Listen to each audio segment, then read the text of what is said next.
Welcome to the Get Organized HQ podcast. I'm your host, Tasha Lawrence. Every week, we share practical strategies for less stress and more peace as we dive into all topics life and home organization. I'm so glad you're here for this week's episode. Awesome. Well, Carrie, thank you so much for hopping on to the Get Organized HQ podcast today. And I just wanted, for anyone who maybe hasn't met you, if you could give us like your 2-minute overview of what your career is, what you share about online, how you kind of got there, and why we're talking about decluttering for empty nesters today in the first place. Yeah, okay, great. Well, first of all, thank you for having me. I'm so happy to be here. I actually transitioned to professional organizing about 4 years ago. I started this business after spending 30 years working for Nordstrom. I was an executive in merchandising and specifically merchandise planning and women's apparel. And I spent my entire career at Nordstrom.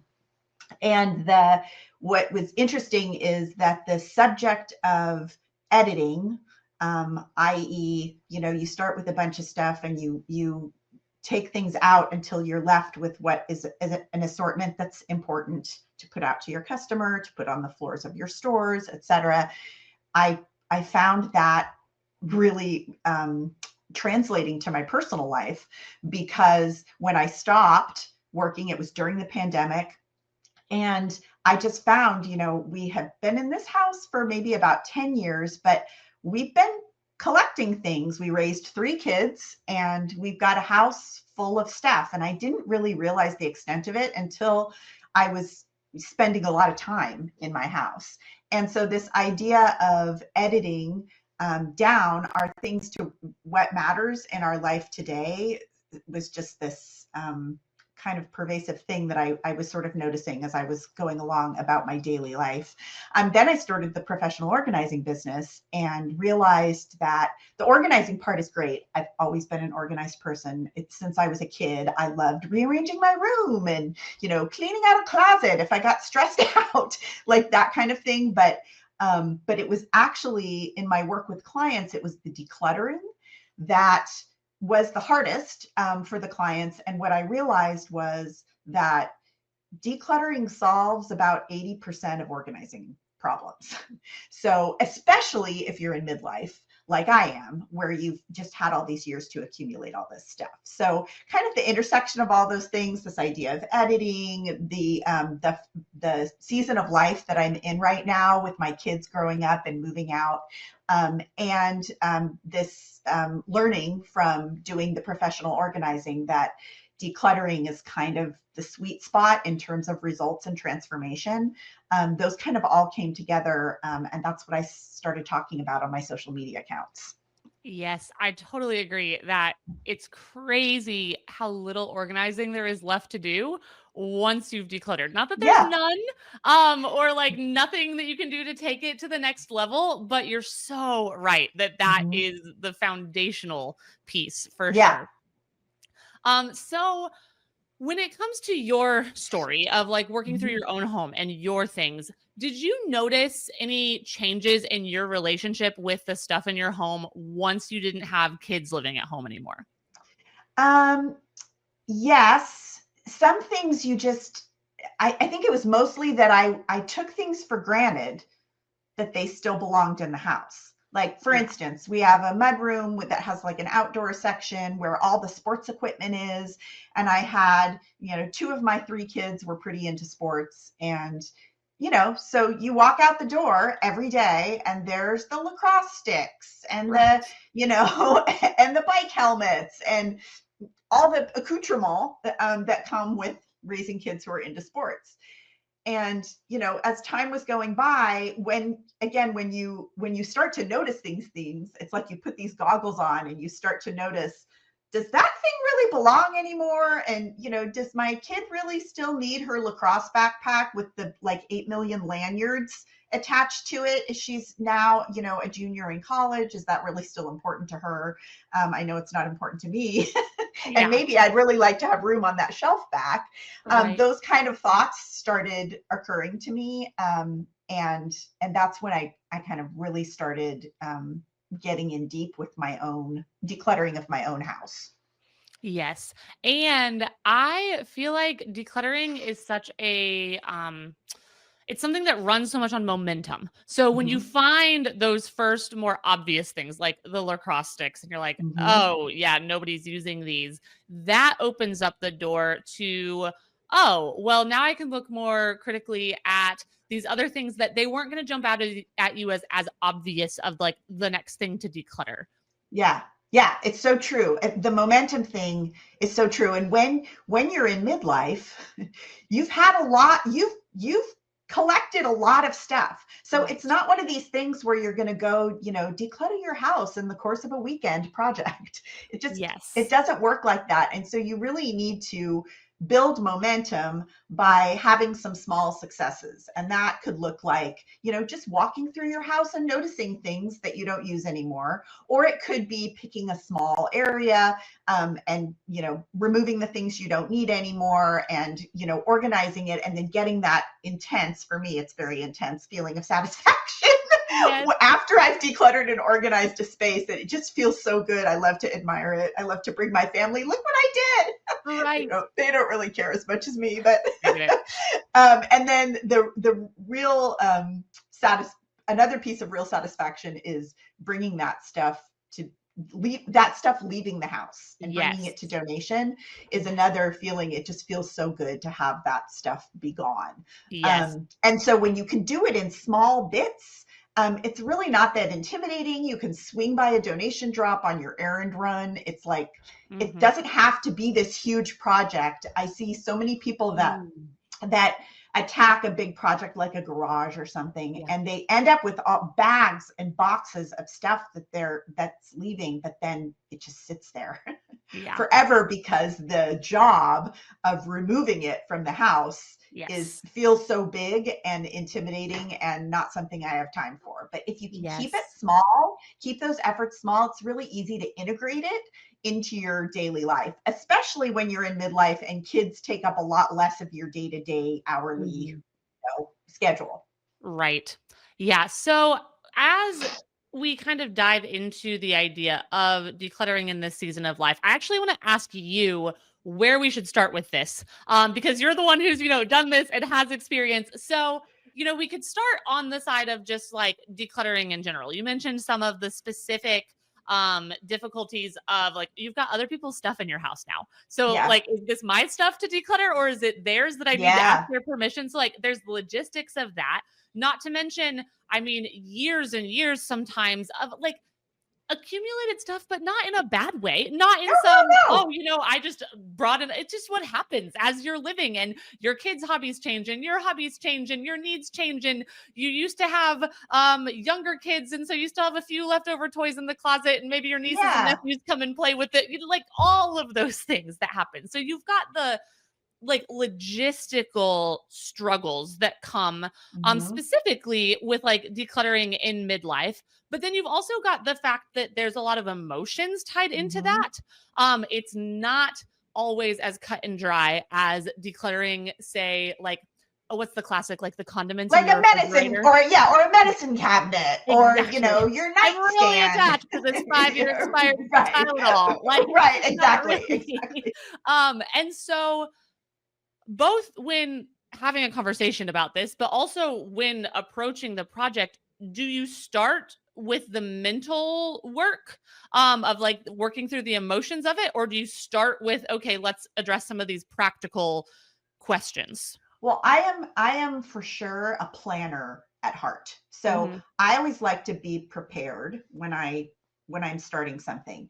And so how I advise clients, and how I advise in my coaching practice is that, you want to start with things that are small, and you Hmm. want to start with things that are not emotional, because that gets you into the basics, and you're basically, I call it you're building decluttering muscle. You know Yes. what it feels like, you know how good it feels when you're Yes. finished.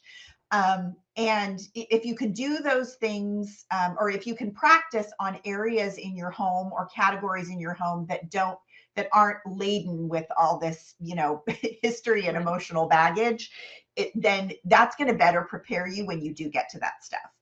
And then the other thing is, depending on how sentimental of a person you are, or there could be like specific relationships in your life that are fraught. Maybe you're, considering decluttering something that belonged to someone that you loved that's now gone. Those things, there's a lot of them. Again, you've now lived, a decent amount of your life. And so there's a lot of that stuff around.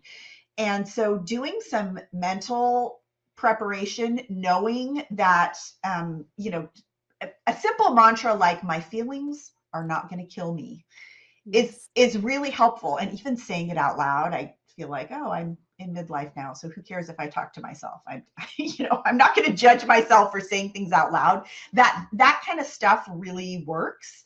Understanding and thinking about the fact that that just because you are letting go of something that belonged to someone that you love, that is not a reflection of how much you loved them. And so if you're thinking about those things and kind of shifting your mindset and thinking about it from a new angle before you start the decluttering, it really helps you when you're in the moment. And I have found in just my own work, as well as work with clients, that is really effective. The other thing that's interesting that I found, definitely for myself, is that I have kept some things for a really long time that you would consider sentimental, that I hadn't seen in a really long time. And then when I get in there and come across it, I realize, oh, actually, I'm not attached to it anymore. It's like it served a purpose for a time, but now it's, I'm done with it, and that's okay.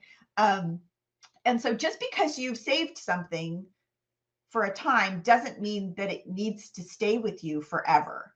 Things have Definitely. seasons and things serve you for a time, and sometimes they're there forever, but a lot of times they're not. And when they're done, Yeah. when it's done serving you, it's okay to let it go.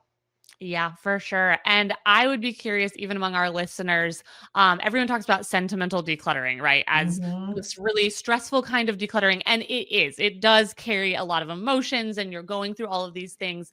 But for those who have worked through some of those bins and totes and boxes and closets that Mm-hmm. were stuffed with the sentimental things, I am curious just how many other people, because I've had the same experience, have gotten into that and realized maybe like 20% of this was difficult to make decisions on, Yeah. but a lot of it actually was way easier than I thought. And I really just didn't know what to do with it at the time. I mean, I remember I Yeah. saved every single card we got from our wedding. Even if it was one of those like, generic cards and it was like best wishes for your life together. And then it was like signed with two people's names and they didn't say anything like Yeah. at all personal. And like I didn't want to get rid of any of the cards. And then like years later, I was like, what? Like, I mean, maybe it was my grandparents' handwriting or something. Like maybe I would want Right. that. But like, why do I need this card from these people I met 4 times, or like my husband's job, and everyone he worked with signed the card. And it was Right. so much easier to let go of it because it wasn't so close Yeah. to Yes. the event that just had everything jumbled about what was important. Yeah. And so in some ways, sometimes sentimental decluttering is not as scary as we make it out It's to be. way scarier in your head. It's way Yes. scarier in your head than it actually is. Another thing that I find that is really true and helps people let go of things that they know they need to let go of is telling the story behind something. And I Mm-hmm. find this with clients all the time. I just helped my dad downsize, sell his house, and move into a new spot. And this was true with him too, where, I'm asking him a question, do you want to keep this or not? And he wants to tell me what it is, how long Mm-hmm. he's had it, how he got it, what it does. And I don't actually, helping him really need to know those things. I just need to know if he wants to keep it or Right. not. But the act of sharing um, information about that thing helps him get to the place of, yeah, and now I don't need it, and now I can let it go. It's like it's like a ritual or something. And I see it all the time with clients. they just want to tell me about the object that meant something to them. And then they're okay to let it go after that. So it's really interesting. Yeah, definitely. Well, you mentioned starting in small places. Are Mhm. there any specific places you found that people typically have success with starting out when decluttering in this season of life? Oh, well, I don't know. Small spaces, I feel like applies for any stage of life of decluttering, but we talked about a medicine cabinet, a Right. handbag, your car, your nightstand, any place that's small. You could just pick a single drawer in your kitchen. It's like, any place that's small and intact that you can do fairly quickly. Another thing I like to do, and this works too, even if you're working in a larger area, is to set a timer. I Yeah. call it time boxing, and you're like, I'm just going to declutter for 20 minutes. And I'm going to see how far I get, and I'm going to, see what's in here, and I'm going to pull out some things I don't need. And I don't even have to finish the job of that drawer. I can put Yeah. everything back when I'm done. But just the fact that you've put a time cap on it, it makes the project more approachable. And so Right. if you're kind of out of small places, but you're still feeling like, doing a big room or doing a scary closet or something Yeah. is out of your reach, just put a time box on it, and then you can do another 20 minutes tomorrow, or you can do another half an hour next week or something. Yeah. And I find that to be a very effective strategy for people. Yeah. I really like the timer because it helps you both limit the scope of the projects that you're going to work on, but it also shows you how much you can get done in such a short amount of time. Mm-hmm. I think sometimes it's easy to think, oh man, like I need a Saturday to work on this closet. Well, actually, if you worked on it for 15 minutes, I mean, maybe you wouldn't be done, but you'd probably be further than you thought. Yeah, so true, so true. And a whole day, Yeah. man, a whole day of decluttering, that's a lot. I limit in my in-person client work, I limit my sessions to 3 hours Yeah. because it's a lot, even for me who's not attached to their stuff. Right. So I think smaller, consistent efforts over time Mm-hmm. is the most effective strategy, no matter who you are. But definitely, if you're in midlife and you just have had a lot of stuff, you've had a lot of accumulation over the years. It's way better for your mental for your mental health, and it ensures that you won't burn out. I've seen so many people flame out because they try to like tackle the whole thing. I'm going to do this big project, and then they never end up finishing because they bit off more than they could chew, and then it doesn't leave positive associations with decluttering in your brain when Right. you approach it that way. Right. So, do you have any advice for keeping a space decluttered? And especially when we're talking about like starting in these small spaces, and like you mentioned, maybe you have a house that's accumulated all of this stuff and you clear off your nightstand, you clear out the Mm-hmm. nightstand drawer, like now it's empty, but the rest of the room still has stuff in it. And Yeah, I feel like that's like the prime time for all of the rest of the room's stuff to kind of creep over to the now cleared out nightstand because there's room for it there. right. And it's like mildly helping, the dresser that we're getting some stuff off of it, but it turns into kind of like clutter shuffling almost Yeah. over time. And so, how do you kind of like protect your decluttered spaces while you're still in the process of decluttering the other spaces? Well, I guess a couple things. Number one, again, kind of back to this like shifting of perspectives and sort of mental preparation when you're getting ready to work on a decluttering project. And one of the things I talk about a lot with clients is valuing space, valuing open space. You don't have to fill up everything, nor should you, because that open Sure. space is important to just how a room feels, how you feel in a room. And so after you have decluttered and organized an area in your home, a small one like the nightstand example is good, then you should feel protective of it.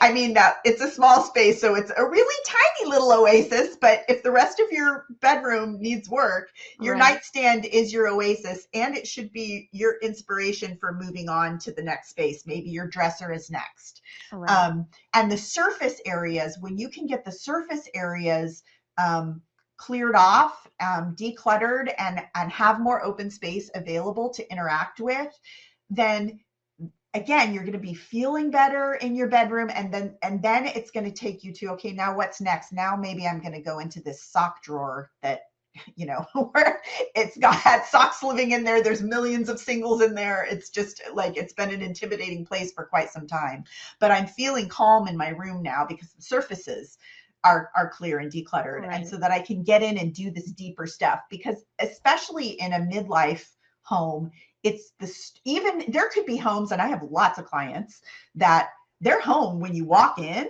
it feels organized, it feels decluttered, it feels lovely place to spend time in, until you open the storage, until you open the closets, until you open the cabinets. And so that deeper decluttering, getting into the storage spaces, into that clutter that's hidden, is I think something that's really it's got to be part of your decluttering project if you are in midlife, Yeah. because you've just crammed all your spaces full of stuff in Right. order to keep your Yeah. your surfaces and just your day-to-day life in your house, calm and relaxing.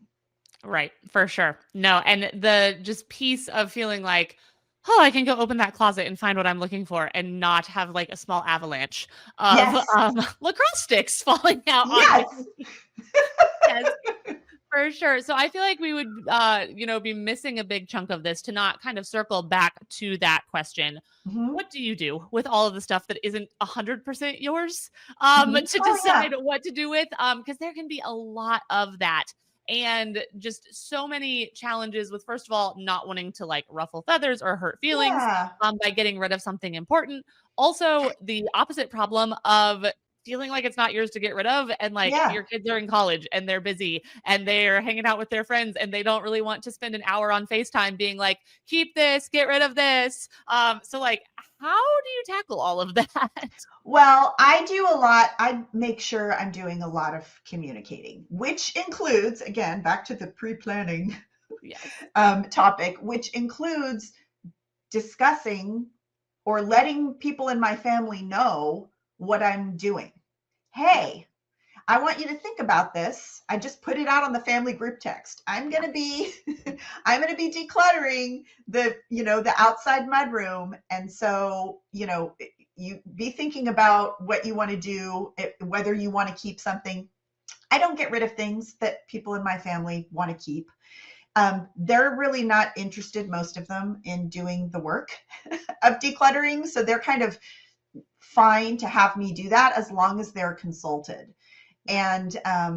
And what I have found, this is another really interesting thing. What I have found to be true in my family, and in the families of clients, in the families within my community on social media, is that there is definitely a divide in how I'm Gen X, so how, like, maybe Gen X, maybe older millennials, definitely boomers, think about our things and how attached we are to our things and keeping things for sentimental value, etc. How different that is from Gen Z, Mm. and definitely as Gen A is coming up. They're just not as attached to stuff. And that doesn't mean that they want to get rid of everything. It just Yeah. means that the amount of stuff that we saved for them because we thought that they would want it is significantly bigger than the amount of stuff that they actually want to keep. Yeah. Um, so I just find communication to be the best strategy, and I have been surprised in my own journey about how much they're fine with me getting rid of. And yeah, there was a little FaceTime here and there. There were some pictures going out. What about this? Yeah. Are you attached to this? But my son's room, he's been out of the house for 3 years now. He's living in a different city, in a different state. And he is happy to come home to his room and stay. It's a second guest room. It's Yeah. completely wiped of his whole, childhood identity. But he's happy to have a nice, calm, relaxing room to come home to. And we saved the stuff that he wanted to save. I have for him. I have one bin that is the stuff that I saved for him from his childhood that he wouldn't even necessarily remember. Yeah. And then we have a bin of stuff that he wanted to save that meant stuff to him. And he's, like I said, he's in an apartment in a different state right now. He's not in a place to be able to take that stuff with him, but we'll save it for him until he is. Yeah, for It's sure. just not a whole room full of stuff. Right. I'm not keeping a shrine to my kids. Exactly. I'm not keeping their bedrooms, as a shrine. They're Exactly. definitely going to evolve. Yeah. Yeah. No, and that's great. And I feel like it's worth saying on the flip side of the emotional aspect of this. So we talk all the time about how letting something go doesn't mean you're letting go of the memory of it. Yeah. And also just to acknowledge that like there's probably going to be some surprises of like what your kids are okay with letting go of. Like, oh, I was so sure, like they were so into this thing or this hobby, or like this was a really special family thing. And they're like, oh, I don't need the thing. And like that also isn't them saying they didn't value it at the time, or that they don't Right. appreciate the memory or It's not something. a reflection of your parenting skills or how Yes. happy they were in their childhood. Exactly. Like the fact that like you put all this time and effort into them playing a certain sport or an instrument or something, like that was still worthwhile and valuable to them, Yeah. even if they're like, yeah, I don't actually need the violin. Yeah. The question comes up all the time is actually, who was this sentimentally saved for? Right. Is it the kid that's attached to it? A lot of times the answer is no, it's actually you. And which, then just kind of goes into it's, it's a transition when your kids start to leave. You're also facing up to that stage of your life is over. Right. And that can be difficult to navigate. But let me tell you, there are a lot of great things about midlife too. So yes. If you're wanting to use space in your house for something different that used to be used for something related to your kids or raising your kids, it actually, I think, feels really good to do that and to move forward and have something that's for yourself, because the greatest thing about midlife is that now you have more time to do what you want to do. Yeah, definitely. So one more question before we kind of start to wrap things up here. You talked about like how important space is and creating and allowing for that space in your home. But when you're going through this transition into the empty nest, I also think space can be one of the things that feels scary. Like you don't want your home to feel empty because it's already feeling kind of empty because of less people being there all the time. And so how do you kind of grapple with that and grow that appreciation for maybe like what you deep down might know that you want, but combating kind of the fears of, I don't want my house to feel lonely and empty? Yeah. Well, I like to think of the space as, now I can fit things in my space that I didn't have room for before that mean something to me that are important for this stage of life.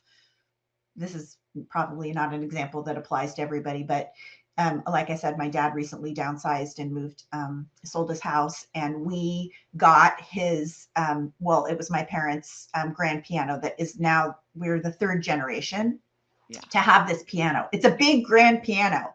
Yeah. I had open space in my house that I knew, frankly, that this was going to be coming at some point. Right. But, that was open space that is now filled with something that I am excited to have. That doesn't have anything to do with my kids. We tried to get them piano lessons when they were little and it didn't really stick. But anyway, but there are things you can upgrade, things that you never upgraded before because you were so busy. Again, there was so much focus on the kids. So I'm a big believer in trade-ins. Yeah. like upgrading something that you dealt with for a long time, but now you have like the Mercedes-Benz version of that Right. thing. It could be something stupid like a blender, or, you know, it's Yeah. there. If you are turning your focus, there are things you can refill space up with that Hmm. are relevant for your life today. And Yes. I really find open space personally to be very calming and relaxing for me. So I'm not in a hurry to fill up my space. And actually, I was a little nervous about that piano coming. Like, how is it going to feel in our living room? But Yeah. luckily, it feels wonderful, and it feels like it's always been there. But anyway, it's just you're just looking at things differently, and Mhm. I don't think you ever want to declutter to the point. I am not a minimalist, Yeah. and I don't advocate for getting rid of everything. My approach is more about curating. And how Yeah. are you curating and editing the things that you have so that what's left is the things that are important to you, that you enjoy, that you like to look at, that you use, Yeah. and having those things handy and available, and not squished together, whether it's Yeah. out in your house or whether it's in a closet or a drawer. So Yeah. anyway, that's how I look at it. Yeah. And really, what I kind of hear you talking about is a vision that's looking more forward to like, what Mhm. are you doing with your time and your life? And you even mentioned your son coming home and him staying in a room that he feels comfortable in. Yeah, And so much of the kids' stuff can really almost be holding back. Like looking back at a time that we're yeah, not going back to, it's not what we're living in. And the honest truth, like if we got really, really real, like you don't actually want your son to still be in high school and right. not to be, on his own and, whatever it is in college, finding his career, like whatever your kids are doing. Um, like you're celebrating that they are moving forward. And so your Yeah, space can celebrate that too. And making a space like, okay, what is going to be most effective for family time now that this looks different? Now that it looks yeah, like them coming home for visits, like how can I set this up instead of like them stepping over all of their old high school medals and trophies and not having anywhere to put their suitcase. right. It's so true. It's so true. And again, I'm not saying get rid of all their stuff. Yeah. And especially, I'm a sentimental person too, and I have stuff that I saved that's not for them. That was theirs. That, I have this Yeah. stupid Buzz Lightyear.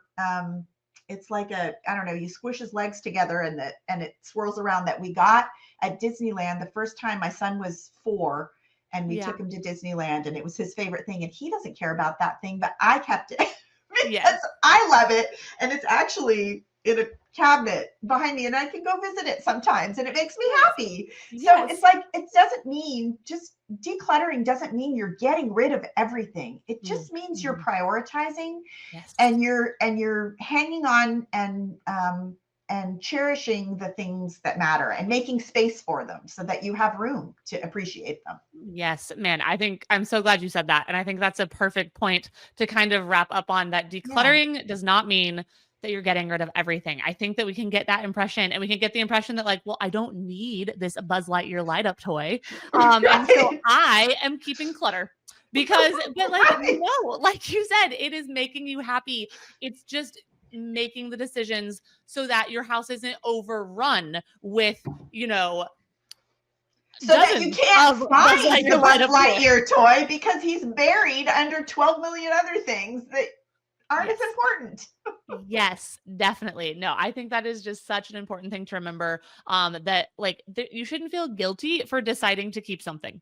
Yeah. Like if this is something that you've decided is important and you have the space for it, that's not a failure. There's no award for whoever got rid of the most things. No, Um, no. for sure. Well, And I know it's you talk. okay to be sentimental. It's okay to Oh, keep things yes. for sentimental reasons. Yes, just because something we talk so much about sentimental clutter. Just because something is sentimental does not mean it's inherently clutter. Yeah. It's just if there's too If much you sometimes. love it, if you use it, if you appreciate it, if you display it, it's not clutter. But Yeah. there's plenty of stuff in your house that does not meet that criteria. Yes. And that's the stuff, that's the dead wood that you can slough off to make room Yes. for the stuff that does matter. Definitely. Absolutely, yes. So I know that you talk more in depth about all of these topics, and we didn't even really get that much into. You mentioned, getting things from your parents, downsizing. Yeah. That's a whole nother topic of conversation. You're like, it really is. We talk about the sandwich generation, right? Of like, you've got Oh stuff from your yeah. kids and you've got stuff from your parents, and you're trying to help both of them. And I know you talk far more about all of just the aspects of this and midlife decluttering online. Where is the best place for people to go to hear more from you? I am on Instagram and Facebook. Those are my two main platforms. Yeah. I'm a little bit on TikTok. I'm too old, I think, for TikTok. And I do have a YouTube channel, but it's not super built out. So Okay. really, Instagram and Facebook are the best places to connect Okay. with Well, me. we Yeah. will link to your Instagram and Facebook so people can go and find you. Okay. So one question, I'm going to kind of put you on the spot, but we ask all of Mhm. our guests here on the Get Organized HQ podcast this as a kind of last question. What is one thing that is giving you less stress and more peace right now? So that can be like a literal thing that you're using, or it can be like a habit or a routine. But like one thing that is Ah, bringing you less stress and more peace. less stress and more peace. Well, does it matter if it doesn't really have to do with decluttering? No, not at all. Not Okay. a bit. I would say that it's getting outside. I call it nature bathing. I live in the Pacific Northwest. I live in the Seattle metro area, and we have lots of nice outdoors. And I find it's works if I'm stressed out.